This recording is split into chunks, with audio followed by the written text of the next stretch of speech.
Todd Starnes in agreement. Absolutely. Thank you, Todd Starnes. Crane Durham's Nothing But Truth, proudly on AFR Talk. Hope you're having a wonderful day. And I hope you know that God knows you, God loves you, He created you. You have so many gifts. You have a purpose. He loves you right where you're at. And if I don't say that enough, well, remind me. Because it's the truth. You're worth it. Crane Durham's Nothing But Truth on AFR Talk. We now welcome our good friend, Pastor Aaron Fruh. Afternoons with Aaron, as the segment goes. And Aaron, hey, Crane. A story that's not... How are you, buddy? Good. Good. You've written a book on Israel, 2-minute warning. And you express in that book why it's time to honor Jewish people before the clock runs out. It's pretty serious. Yes? Very serious. Yes. I mean, yeah. We hear a lot this week about the stories, whether it be on the attempt to make the George Zimmerman case a verdict about race, or we now are dealing with the IRS scandal, which I believe is a good place to focus. But something that we haven't been talking about is foreign policy. And as soon as I say foreign policy, people immediately say Egypt. Well, yes, Egypt's in crisis. Yes, the Muslim Brotherhood is being what they are, thugs. Absolutely. Interim government, whole thing. Not really much of a policy coming out of Washington, because what do you get from a president that is an observer, oftentimes, when it comes to foreign policy, leading from behind? I don't know what that really means in leading from behind, but it manifests itself in a way where we really don't know where we stand. And when it comes to our greatest ally, arguably in the world, not just the region, we are sending a very peculiar signal. First, we are going to play John Kerry and a speech, part of actually a press conference that he took place in, where he references a deal, a peace deal for Israel, and how a coalition of Islamic countries Arab and Islamic countries have signed on to this deal. Here is our Secretary of State doing that earlier this week. Roll it. Israel needs to look hard at this initiative, which promises Israel peace with 22 Arab nations and 35 Muslim nations, 57 nations that are standing and waiting for the possibility of making peace with Israel. That's a pretty big deal. The Arab League on this, Islamic Organization of States. And I'm thinking, wow, that's a pretty good thing, Aaron. What would ever get in the way of Israel signing on to that if there is an offer of peace, and that's what Israel wants? Aaron, should I play the part 2 of the clip? Sure. All right. Here's part 2. The Secretary of State went on to say this. Roll it. Their willingness that they brought to Washington in April was very significant, because at that time they not only restated the commitment to a two-state solution, the only solution that is real, but they also included the potential of land swaps, a mechanism for achieving that solution. And that was another historic moment and historic departure by the Arab community. It underscores what all of us really know, and that is that peace would benefit not only the security and opportunity and legitimate aspirations of both Israelis and Palestinians, but very significantly, it would contribute enormously to the stability and prosperity throughout the entire region, every country in the region, and particularly Jordan. Now, this is what gets me, Aaron.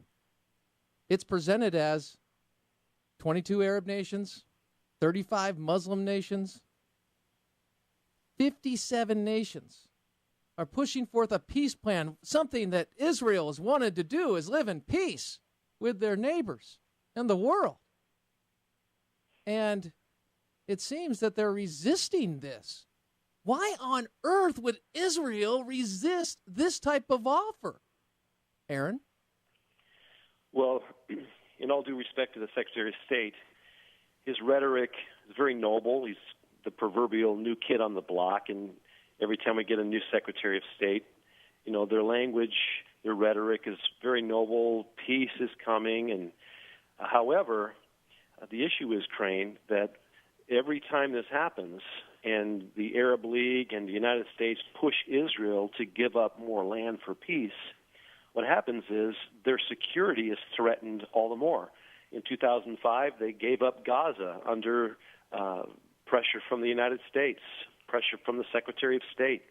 Gaza was the number one producer of roses and tulips in the world. And within 24 hours, those beautiful nurseries in the Gaza were destroyed by anti-Semitic Palestinians who went in to try to remove anything Jewish from that land.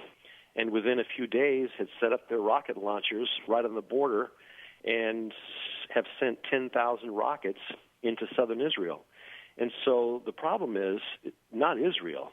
The problem is these three groups, Hamas, Hezbollah, and Fatah, who refuse, completely unwilling, to remove from their charter the destruction of Israel. And so Israel looks at this, and they're being asked right now by these different Arab countries and Muslim countries, go ahead and give up the Golan, which is the high ground, give up half of Jerusalem, give up Hebron, and we'll have peace.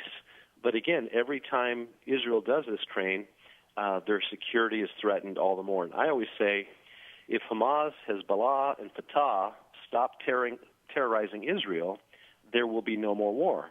If Israel stops defending itself against Hamas, Hezbollah, and Fatah, there will be no more Israel. And so Israel has to defend itself. Israel has to have strong borders. And right now, our Secretary of State is trying to remove those borders from the nation of Israel. Let me play devil's advocate appropriately, it seems.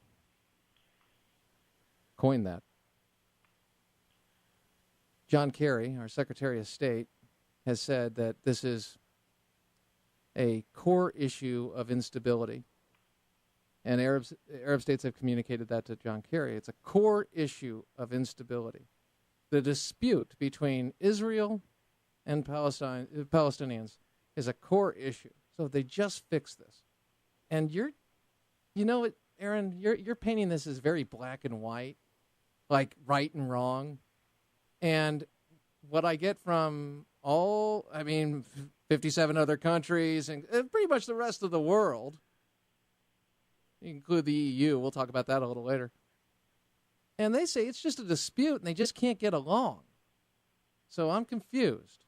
Explain why this is not just merely a dispute between two warring parties, but this is about right and wrong. Exactly. This is not a land dispute, and everybody spins this as a land dispute. And Israel, since they became a nation in 1948, have continually been forced to give up land for peace. They've been attacked 3 separate times. Each time, miraculously, they win, and they acquire more land. And then as they acquire more land through wars that have been thrust upon them, they are forced to give up that land. And so the country has been chopped into little segments. The landmass of these Arab nations, 600 times the landmass of tiny, tiny little Israel. So this is not a dispute about land, Crane. It's always been a dispute about Jews. And so all those Muslim and Arab nations, they have no purpose in this for peace. That is not their purpose.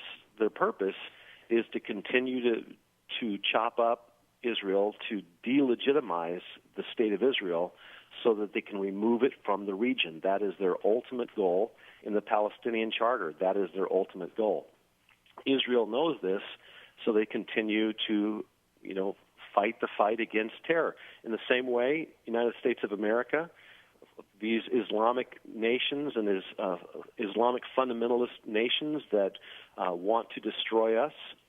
Again, if we stop defending ourselves against radical Islam, there will be no more America. So this is not a dispute about land for us. This is a dispute about radical Islam's desire to control the world. And Israel is the first line of defense. Once that's removed, their goal is to come after the states. Well, I can't really dispute what you're saying because I know it to be true. Part of that is because I read your work. Also, knowing history. The other part to this, Aaron, is, and we'll address this on the flip side of the break. I know you've already addressed the occupied territories, but I want people to get a better idea. They probably have heard about how Israel's occupying and they're oppressing the people they occupy, and they refuse to stop building settlements. And this is being addressed by the European Union as well in a way that is disturbing. So if you have this question, because you probably have heard me, and definitely Aaron, if you've heard Aaron talk about this issue, you've seen a very clear, this is right, this is wrong, it's black and white, it's very clear. And yet you get a very muddled message and even anti-Israel message from the mainstream media. So on the flip side, we'll continue to discuss this issue and bring you and separate the myths, or we'll separate the truth out of the myths that you've heard. We'll do that right here on Crane Durham's Nothing But Truth, AFR Talk.